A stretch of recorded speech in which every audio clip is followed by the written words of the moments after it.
Kami sekarang mayat. Kami sekarang mayat. Berikan kami arti. Berjagalah terus di garis batas pernyataan dan impian. Kenanglah kami yang tinggal tulang-tulang meliputi debu. Beribu kami terbaring antara Kerawang, Bekasi. Demikian puisi dari Khairil Anwar.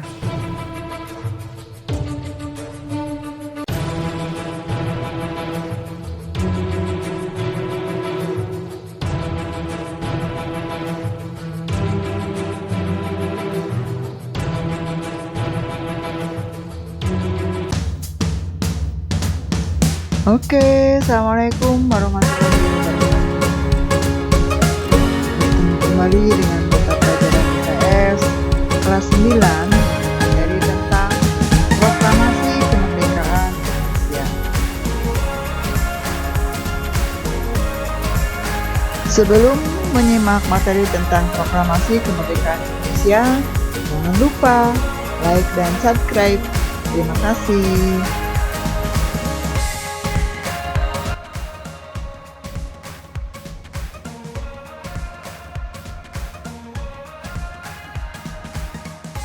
Proklamasi Kemerdekaan Indonesia yang akan dipelajari yaitu: pertama, peristiwa Proklamasi Kemerdekaan. Selanjutnya, tentang terbentuknya Negara Kesatuan Republik Indonesia.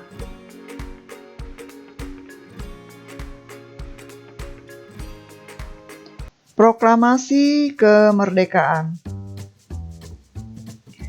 Perhatikan gambar pembacaan teks Proklamasi Kemerdekaan Indonesia pada tanggal 17 Agustus 1945 di atas.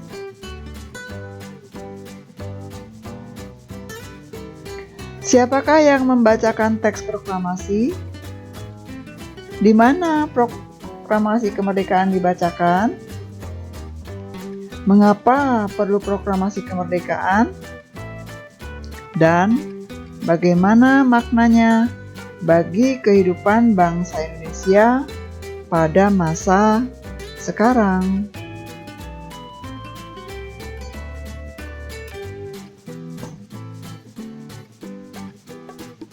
Persiapan kemerdekaan Indonesia.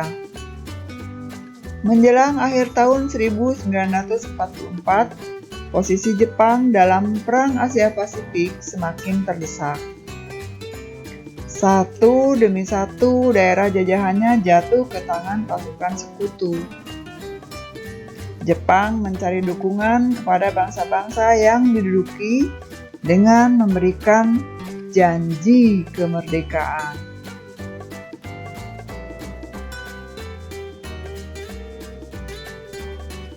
Pada tanggal 7 September 1944, Jenderal Kuniaki Koiso menjanjikan kemerdekaan kepada Indonesia.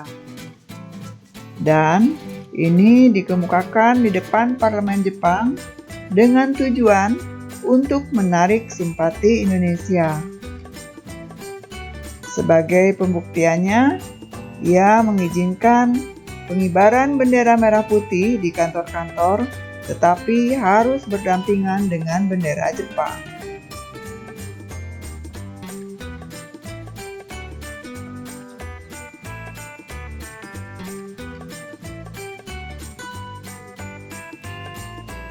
Pembentukan Badan Penyelidik Usaha Persiapan Kemerdekaan Indonesia atau BPUPKI. Berkaitan dengan janji yang telah dikemukakan oleh pihak Jepang pada tanggal 1 Maret 1945, diumumkan pembentukan BPUPKI atau Badan Penyelidik Usaha Persiapan Kemerdekaan Indonesia. BPU PKI terdiri atas 63 orang yang dibuat dan diketuai oleh Dr. KRT Rajiman Widyodiningrat. BPU PKI mengadakan sidang sebanyak 2 kali.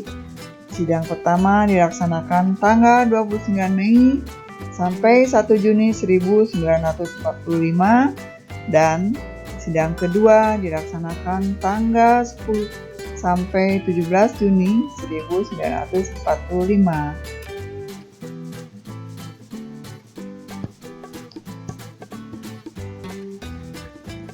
Sidang pertama BPU PKI. Sidang BPU PKI pertama membahas tentang rumusan dasar negara Indonesia Merdeka. Dalam sidang ini, mendengarkan pidato dari 3 tokoh utama Pergerakan Nasional Indonesia, yaitu Insinyur Soekarno, Mr. Supomo, dan Mr. Muhammad Yamin.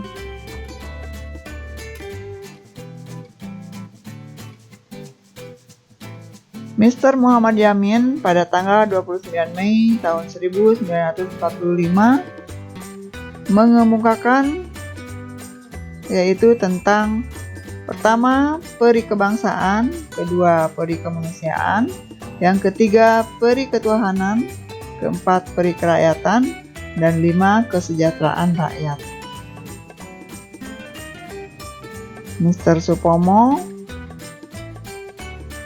mengemukakan 5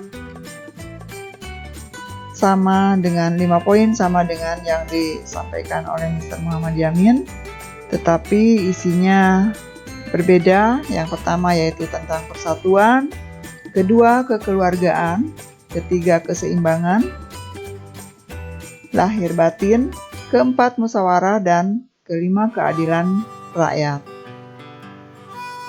Yang dikemukakan oleh Insinyur Soekarno pada tanggal 1 Juni 1945 yaitu yang pertama kebangsaan Indonesia, yang kedua internasionalisme atau peri kemanusiaan, ketiga mufakat atau demokrasi, keempat kesejahteraan sosial, kelima ketuhanan yang Maha Esa.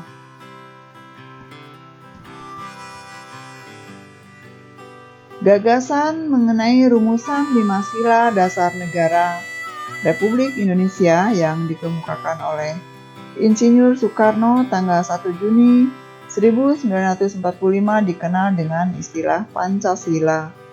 Peristiwa ini dikenal dengan ditetapkannya tanggal 1 Juni sebagai hari lahirnya Pancasila.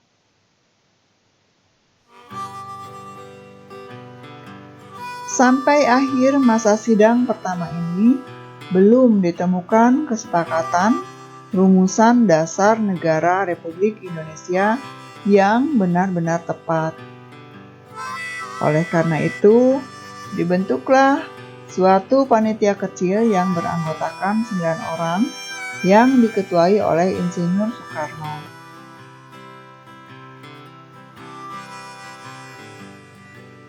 Panitia ini dinamakan Panitia 9. Tugasnya adalah mengolah usulan dari anggota BPU PKI mengenai dasar negara Republik Indonesia. Panitia 9 ini anggotanya yaitu Insinyur Soekarno, Mr. Muhammad Yamin, Dr. Andes Muhammad Hatta, Mr. A.A. Maramis, Abi Kusno, Mr. Ahmad Subarjo, Kiai Haji Wahid Hasim, Haji Agus Salim, dan Abdul Kahar Mujakka. Pertemuan Panitia 9 menghasilkan rumusan yang disebut Jakarta Charter atau Piagam Jakarta yang disetujui secara bulat dan ditandatangani pada tanggal 22 Juni 1945.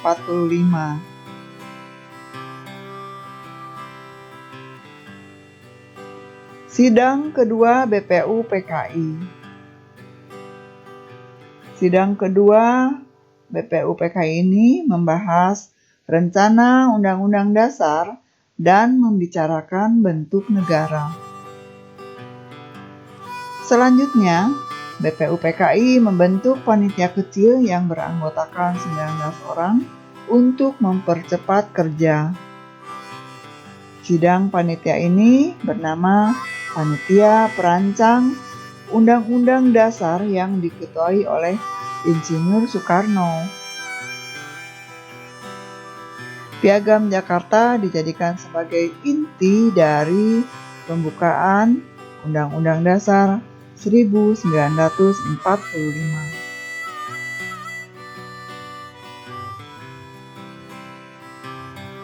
Pada tanggal 14 Juli 1945, Panitia Perancang Undang-Undang Dasar yang diketuai Insinyur Soekarno melaporkan hasil kerja panitia, yaitu yang pertama tentang pernyataan Indonesia Merdeka, kemudian tentang pembukaan Undang-Undang Dasar, dan di batang tubuh Undang-Undang Dasar. Pembentukan Panitia Persiapan Kemerdekaan Indonesia atau PPKI. Tanggal 7 Agustus 1945, BPU PKI dibubarkan karena dianggap telah menyelesaikan tugasnya, yaitu menyusun rancangan Undang-Undang Dasar bagi negara Indonesia. Selanjutnya dibentuk Panitia Persiapan Kemerdekaan Indonesia atau PPKI yang diketuai Insinyur Soekarno dan wakilnya Dr. Andes Muhammad Hatta sebagai penasehat diangkat Mr. Ahmad Subarjo.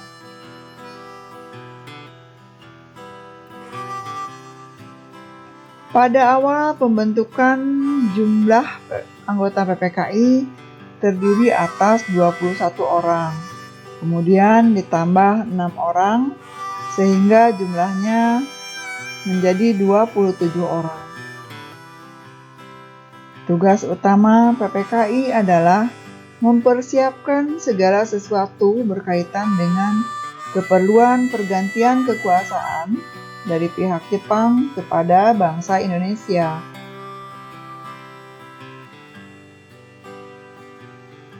Peristiwa Rengas Dengklok. Peristiwa Rengas Dengklok diawali oleh peristiwa menyerahnya Jepang tanpa syarat kepada pasukan sekutu tanggal 14 Agustus 1945.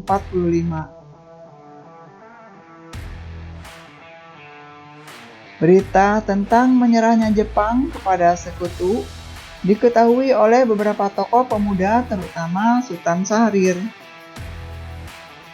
Kemudian Sultan Syahrir dan beberapa tokoh pemuda segera menemui Muhammad Hatta yang saat itu baru datang dari darat Vietnam. Bersama Muhammad Hatta, Sultan Syahrir dan beberapa pemuda menemui Insinyur Soekarno di rumah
masih tetap pada pendiriannya untuk tidak melaksanakan proklamasi kemerdekaan karena harus ditetapkan dan dimusyawarahkan dulu dalam sidang PPKI.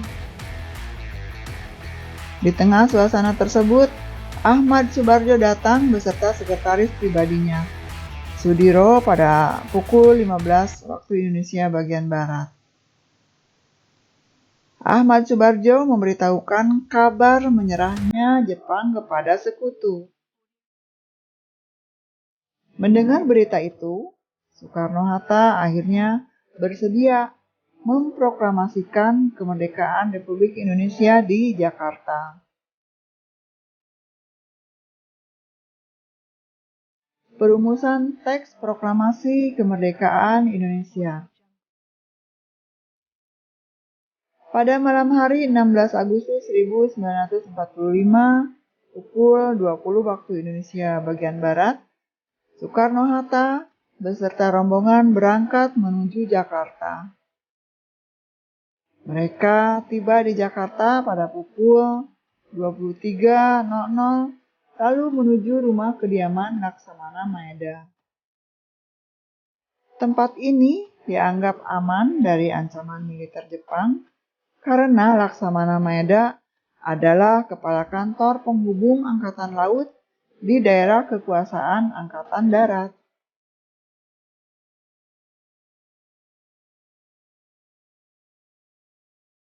Di kediaman Laksamana Maeda inilah rumusan teks proklamasi disusun.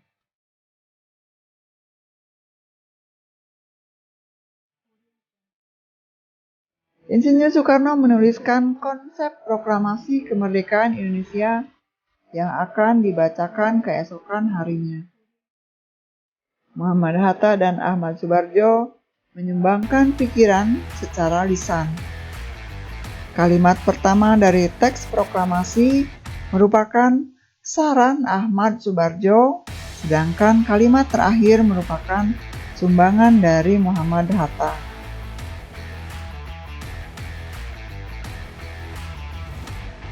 Kalimat pertama berisi pernyataan kehendak bangsa Indonesia untuk merdeka, dan kalimat kedua berisi pernyataan mengenai pemindahan kekuasaan. Pada pukul 4 waktu Indonesia bagian Barat, Soekarno membacakan hasil rumusan proklamasi tersebut. Kemudian muncul mengenai siapa yang harus menandatangani teks proklamasi tersebut. Hatta mengusulkan agar teks proklamasi itu ditandatangani oleh seluruh yang hadir sebagai wakil bangsa Indonesia.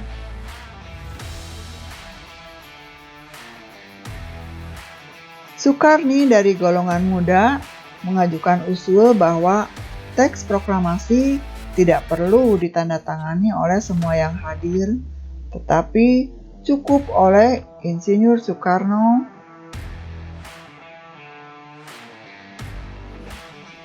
Nah, usulan dari Soekarni diterima, kemudian meminta kepada Sayuti Melik untuk mengetik naskah proklamasi dengan beberapa perubahan yang telah disetujui. Maka ada 3 perubahan yang terdapat pada naskah hasil ketikan Sayuti Melik, yaitu meliputi yang pertama, kata tempo diganti menjadi tempo. Kata wakil-wakil bangsa Indonesia diganti menjadi atas nama bangsa Indonesia. Penulisan tanggal yang tertera Jakarta, 17,8,05 menjadi Jakarta, hari 17 bulan 8 tahun 05.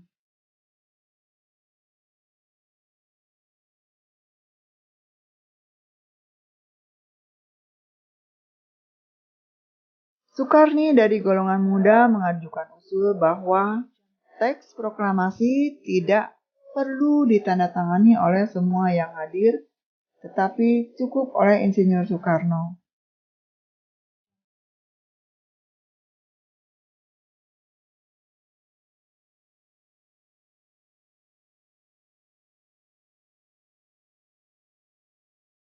Proklamasi Kemerdekaan 17 Agustus 1945. Proklamasi adalah momentum penting bagi Indonesia. Kemerdekaan bangsa Indonesia merupakan langkah awal menata diri agar keberadaannya diakui oleh dunia internasional. Tepat pukul 10, upacara proklamasi kemerdekaan Indonesia dimulai, yang pembacaannya dilaksanakan di Jalan Pegangsaan Timur, nomor 56 Jakarta. Kemudian dilakukan pengibaran bendera merah putih oleh Latif Hendra Diningrat dan S. Suhud.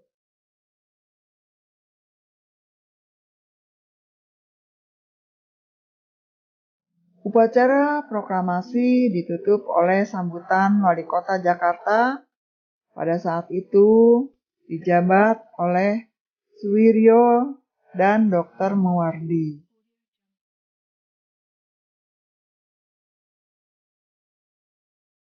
Proklamasi kemerdekaan merupakan tonggak berdirinya negara Republik Indonesia yang berdaulat.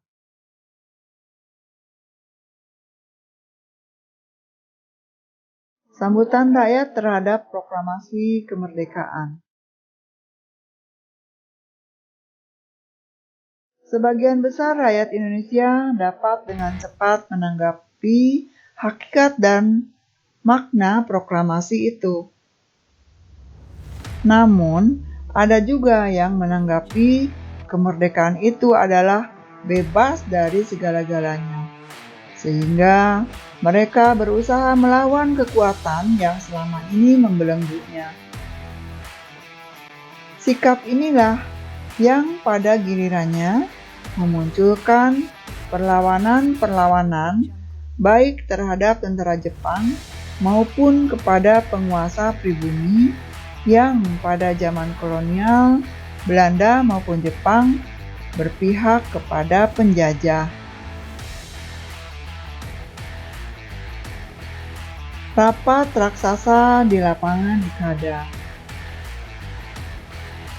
Para pemuda yang dipelopori oleh Komite Fun Aksi Menteng 31 menghendaki agar para pemimpin perjuangan kemerdekaan mau bertemu dengan rakyat dan berbicara di hadapan mereka mengenai kemerdekaan Indonesia sebagai puncak perjuangan bangsa.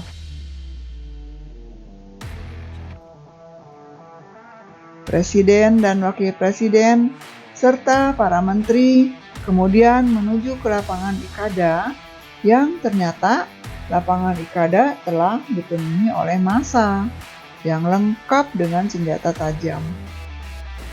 Kemudian Insinyur Soekarno menyampaikan pidato untuk meminta dukungan dan kepercayaan kepada seluruh rakyat Indonesia untuk mematuhi kebijaksanaan-kebijaksanaannya, patuh dan disiplin dalam pidatonya.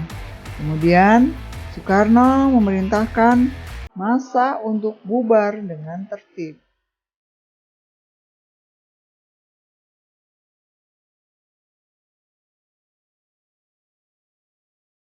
Himbauan tersebut dipatuhi oleh massa yang memadati lapangan Ikada. Melihat fenomena ini, rapat raksasa di lapangan Ikada merupakan manifestasi pertama dari kewibawaan pemerintah Republik Indonesia kepada rakyatnya.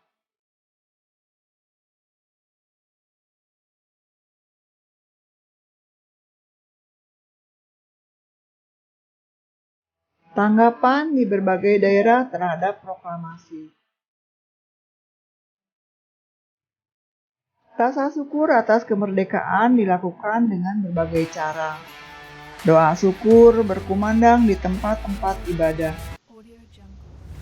Pekik merdeka mewarnai salam masyarakat Indonesia di setiap gang, pasar, lembaga pendidikan, dan berbagai tempat umum lainnya.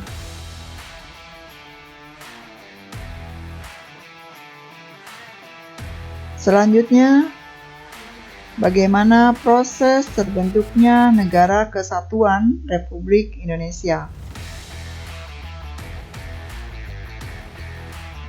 Pada saat proklamasi kemerdekaan Republik Indonesia 17 Agustus tahun 1945, Indonesia belum memiliki kepala pemerintahan dan sistem administrasi wilayah yang jelas. Setelah proklamasi kemerdekaan, segera dibentuk kelengkapan pemerintahan dengan tujuan agar pembangunan dapat berlangsung dengan baik. PPKI segera menyelenggarakan rapat-rapat yang menghasilkan beberapa keputusan penting.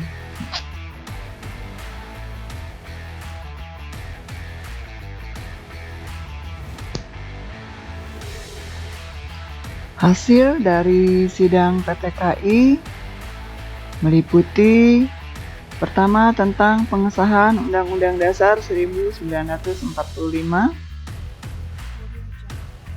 kemudian pemilihan presiden dan wakil presiden,